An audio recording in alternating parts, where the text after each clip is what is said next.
Hello everyone, this is Randy with Finding Financial Hopes. I'm going to be pretty quick here because, well, it's a long story.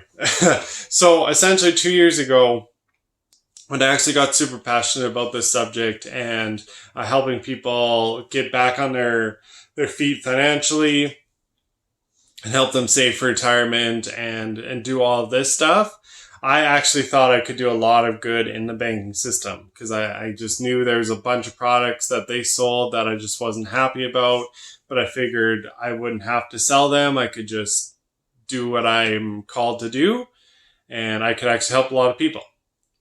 So I actually got an interview at a big bank and she told me in the interview, she said, well, Randy, I want you to become a financial advisor here, but it's going to take you about 6 months to a year of actually being a teller at our bank. And so what this basically means, Randy, is that you have to push our products to every customer that comes on. You have to make sure that if it's on your screen, it's presented to the client. And she called it customer service. And so I just was like, okay, so let me get this straight just so I can clarify this with you.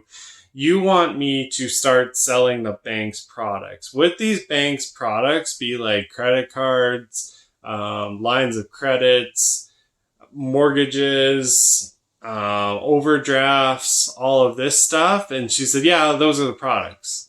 And I was like, okay, isn't that a little bit backwards? Like seriously, for this is the conversation, but I'm talking to everyone. That's a little bit backwards when we're doing this. Like, so you want me to push debt for 6 months, get people into debt, get them even more or less stable in their finances. And then all of a sudden, 6 months later, I can help them reduce their debt. I can help them actually start investing for retirement. I can actually sell insurance to them, all of this stuff. But first I have to get them into debt to do all that.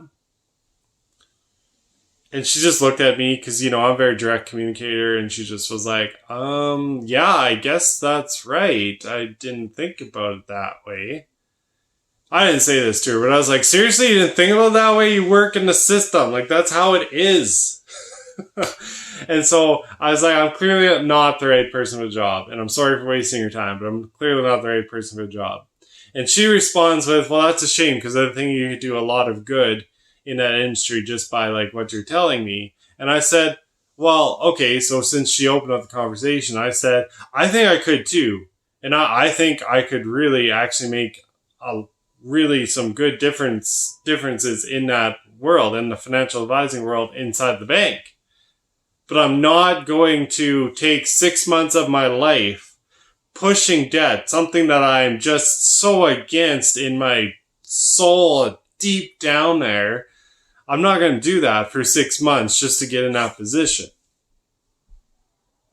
So she just was like, well, I'm sorry that there's no way I can like get you in that position without doing that. And I was like, no, that's fine. So I just left.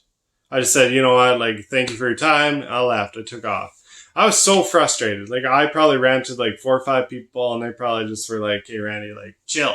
But like, honestly, so the point of this whole big rant today in the story is just simply like, know your options. Like, if you go to the bank, I'm not going to tell you not to go to the bank. Like, that's totally your call to go to the bank.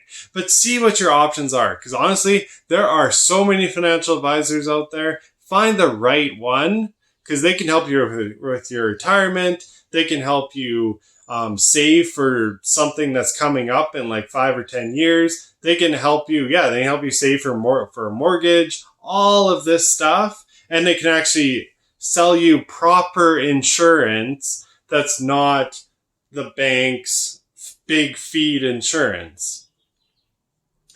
So that's just on the financial advising side. There are other things like mortgage brokers. Again, not every one of mortgage brokers are good, but you got to find a good one. Once you find a good one, you are good to go because they will often give you a lower rate and you don't actually have to pay them much. There might be a small fee, but you don't have to actually pay them much to get them done. So there are other options out there. So I'm just saying look around. Because this is not back in the day. we have other options now where we can go get these products done more efficiently, more cheaply, and also just more effectively done. So look for a good financial advisor. Look for a good mortgage broker if you're in need of a mortgage. Look for a good insurance broker. All of these things can be done outside the bank. So I just encourage you to stop looking at the bank as your financial advisor. Because walking up to your teller of your bank is not going to know. Next time you go to the bank, if they don't push a product on you, I will be shocked. Every time I go to the bank, I get pushed. They're like, "Oh, well, you're pre-approved for this." No, I don't want that. I actually, if you ever go to the bank and you want to cancel a credit card, oh, you better be prepared to have at least one manager come up and dispute why you shouldn't let that credit card go. Seriously. I had a small limit on my credit card. I went to go cancel that credit card and I had 3 managers instantly, like you could just see their heads go and like ran over me, their eyes big, like, "Why do you want to cancel? What are you doing? What?" Like they were asking me a million questions why I wanted to cancel this credit card, and I was like, "Just cancel it." And they're like, "Why? Why do you want to cancel it?" I was like, "I don't need the credit card." They're like, "Oh, well, what about your credit score? Don't need it. What about this? Don't need it. What about that? Don't need it." I was like, "Just cancel the card or I'm leaving. Or I'm like cutting it up right now in front of you." And they're like, "Okay, we'll cancel the card for you." Like, seriously, this is ridiculous. They clearly have an agenda where they want to push debt on you. That's it. And the poor tellers who have no banking experience, who are there just for a job, are nervous whenever someone comes up to want to cancel something because they feel like they're going to be in trouble. No. It's not the teller's fault. Lots of these are part-time, younger people who just need a job or are interested in it, but they just get so nervous around it. Like, it's just ridiculous. It's just crazy. So stop looking for the bank as your first option. There are so many other options out there. That's all I have to say today. Sorry for the long rant. It is what it is, and I just need to get that out because I hadn't told anyone for a long time. But that's what it is. Keep winning, and I'm always here for you. Reach out if you need anything. Have a good day. Bye.